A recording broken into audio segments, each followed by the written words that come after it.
मित्रांनो नमस्कार. क्रांतिज्योती सावित्रीबाई यांचा आज जन्मदिवस आणि त्यानिमित्ताने आपणासमोर सादर करीत आहे मी सावित्री बोलते. मित्रांनो, 3 जानेवारी 1831 या दिवशी सातारा जिल्ह्यातील नायगावामध्ये माझा जन्म झाला. माझ्या वडिलांचं नाव खंडोजी आणि आईचं नाव लक्ष्मी. इतर बालकांप्रमाणे माझं बालपण सुद्धा अत्यंत आनंदात गेलं. सकाळी मैत्रिणींमध्ये हुंदडावं, दुपारी बाबांकडनं आपल्या आवडी पूर्ण करून घ्याव्या आणि सायंकाळला आईच्या कुशीत कुठेतरी अगदी आनंद घ्यावा, असं बालपण सुरू होतं. मी 6 वर्षाची झाले आणि एक दिवस माझी मैत्रीण सखू माझ्या घरी आली आणि मला म्हणते कशी, अगं सावित्रे, बाजूच्याच गावामध्ये एक यात्रा भरलेली आहे, मी जाणार आहे ती पाहायला. माझ्या आईने मला पैसे पण दिले, तू चलते का? तू पण विचारून पहा आपल्या आईला. मी आईसमोर विषय मांडला. आई सुरुवातीला नाही म्हणाली, मोठ्या प्रयासाने तयार झाली आणि तिने माझ्या हातावर एक आणा ठेवला आणि सांगितलं की संध्याकाळ व्हायच्या आत मात्र घरी ये म्हणून. आम्ही दोघं यात्रेत पोहोचलो. इकडे तिकडे हिंडलो, चण्या फुटाण्याच्या पुड्या घेतल्या आणि खात संपूर्ण बाजाराचं अवलोकन करू लागलो. ते खात असतानाच सखू कुठे मागे पडली हे दिसलं नाही आणि मी मात्र यात्रेच्या ठिकाणाच्या अगदी वेशेवर येऊन पोहोचले. एक बाजूलाच एक छोटासा बंगला होता. बंगल्याच्या आवारात समोर 2 खुर्च्या ठेवलेल्या होत्या. एक गोरा माणूस आणि एक गोरीबाई बसलेली होती. कुतूहलाने मी जाऊन त्यांच्या दरवाजाशी उभे राहिले. त्या गोऱ्या माणसाचं माझ्याकडे लक्ष गेलं. त्याने हाताने इशारा केला, मला आतमध्ये बोलवलं. दरवाजा उघडून मी आतमध्ये गेले. मला म्हणाला, नाव काय तुझं? मी म्हटलं सावित्री. शाळेत जाते का? मी म्हटलं नाही. म्हणाला का बरं? ते म्हटलं माय म्हणते की शाळेत जर का पोरगी गेली तर नवरा मरते म्हणून. आणि आता मात्र दोघेच्या दोघे हसायला लागले. म्हणाले, अगं तसं नसतं. आता बघ बरं, मीही शिकलेलो आहे, माझी बायकोही शिकलेली आहे, दोघांपैकी कोणीतरी मृत्यू पावला का? बरं ठीक आहे. असं म्हणून तो गोरा माणूस आपल्या जागेवरून उठला, घराच्या आतमध्ये गेला, एक पुस्तक घेऊन आला आणि आल्यानंतर ते पुस्तक माझ्या हातात ठेवलं आणि म्हणायला लागलं, हे बघ सावित्री, आज जरी नाही, जेव्हा केव्हा तुझी शिकण्याची इच्छा होईल ना, तेव्हा खरोखरच या पुस्तकाचा तुला जरूर उपयोग होईल. गावी परत आलो. पुन्हा बालपण चालू झालं. एक दिवस माय म्हणाली, हे बघ सावित्रे, पुण्यावरून फुलेचं कुटुंब तुला पाहायला येत आहे बरं. पोरगा लई शिकला सावरलेला आहे बाई, त्याच्या समोर चांगली राहशील. झालं. पुण्यावरून पाहुणे आले, बोलणं चालणं झालं, त्यांच्या खाण्यापिण्याची व्यवस्था झाली, मला दाखवण्यात आलं आणि अगदी पहिल्याच पाहण्यामध्ये पुण्याच्या फुले कुटुंबाने मला पसंत केलं. लग्नाची तारीख पक्की झाली. पुण्यावरून वरात आली. घरी पाहुणे जमायला लागली. गोडधोड तयार व्हायला लागलं. नवीन कपड्यांची जमवाजमव व्हायला लागली. लग्नाचा दिवस उजाडला. नवे वेळ सिद्ध झाली आणि बाजींनी आम्हा दोघांनाही 2 बाजूनी उभं केलं. मध्ये पांढरासा कपडा धरला आणि त्यांचं सुरू झालं, स्वस्ती श्री गणनायकं गजमुखं मोरेश्वरं सिद्धिदं बल्लाळो मुरुडं विनायकमहं चिंतामणी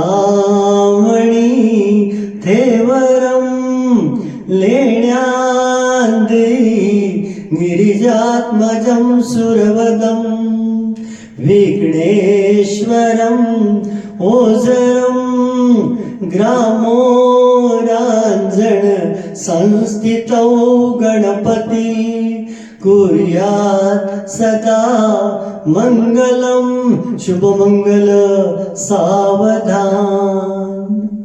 9 वर्षाची सावित्री पुण्याच्या फुले कुटुंबाची सून झाली. आईनं संपूर्ण तयारी करून दिली. कपडे लत्ते बांधून दिले, खाप्याच्या वस्तू बांधून दिल्या.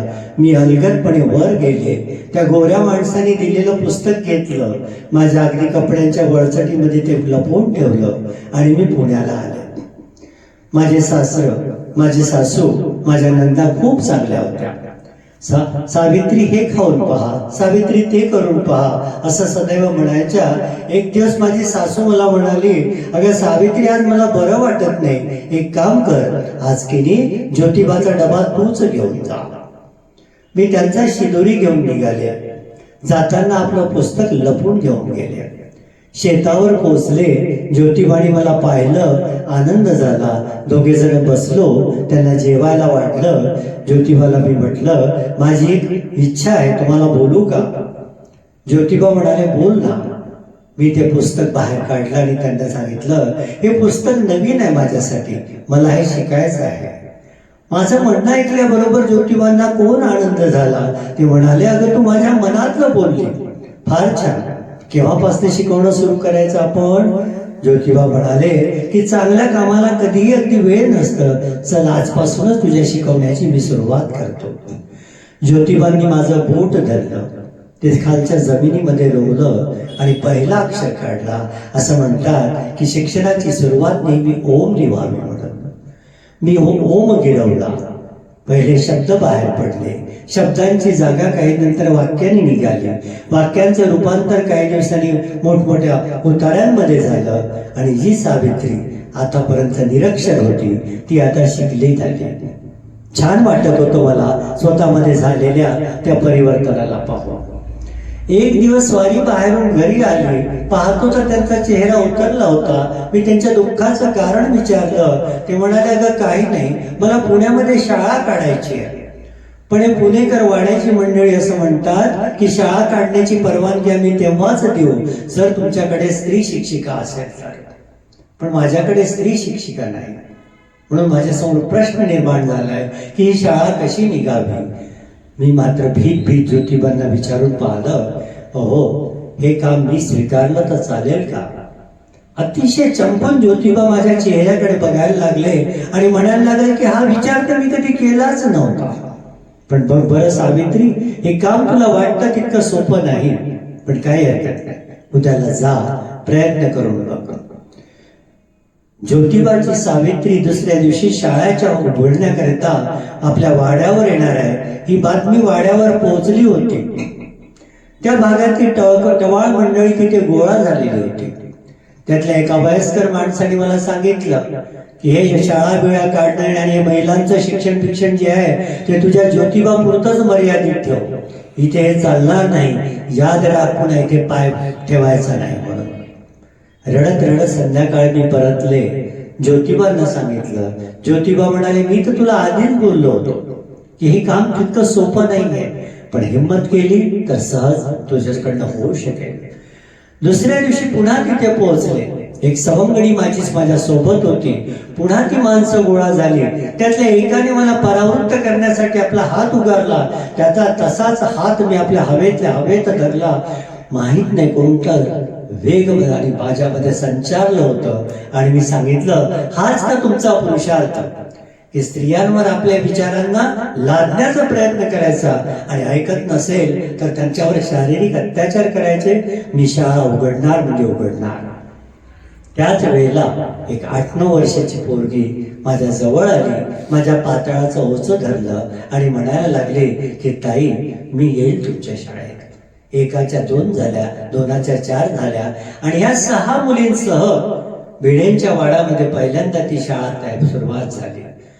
मित्रांनो, 6च्या 60 झाल्या, 60च्या 600, 600च्या 6000, 6 लाख, 6 करोड, नव्या 600 करोड पर्यंत मुली शिकत आहे. सर्व जगभर मुलींच्या शिक्षणाकडे मी जेव्हा पाहते, तुम्हा सर्वांची प्रगती जेव्हा पाहते, मला स्वतःला कोण आनंद होतो. पण त्यात एखादी स्त्री जेव्हा कुठल्या अन्यायाने जेव्हा शिक्षणातून वंचित केली जाते, मला त्याचं खूप वाईट वाटतं. ज्योतिबांनी मला सर्व काही दिलं, मी मात्र त्यांना एक गोष्ट देऊ शकले नव्हते, आणि तो म्हणजे वंशाचा दिवा. एक दिवस ज्योतिबा बाहेरून आले. मी फार मोठी हिंमत केली आणि म्हणाली की अहो, मला तुम्हाला एक काहीतरी बोलायचं आहे. मला असं वाटतं की आपल्याला वंशाचा दिवा नाही, म्हणून तुम्ही दुसरं लग्न करून टाका. ज्योतिबा तडकन बाहेर गेले. मला वाटलं की त्यांना राग आला की काय. बाहेर गेले आणि छोट्या यशवंताला घेऊन आले आणि म्हणायला लागले की तुला वंशाचा दिवा होता ना, हा बघ यशवंत, हा तुझा वारसदार, हा माझा वारसदार, हा आपल्या दोघांचा वारसदार. आणि मैत्रिणींनो, अशाच प्रकारे त्या शिक्षणाच्या माध्यमातून ज्योतिबांनी जी मला साथ दिली, त्यामुळे मी इथपर्यंत येऊन पोहोचले. आज शरीर रूपाने मी तुमच्या जरी नाही, तरी अजूनही विचारांच्या माध्यमातून आणि प्रेरणेच्या माध्यमातून तुमच्याच जवळ आहे. लक्षात घ्या, आजही कुठे अडचण आली तर ही सावित्री तुमच्या सोबतच आहे, सोबतच आहे, सोबतच आहे.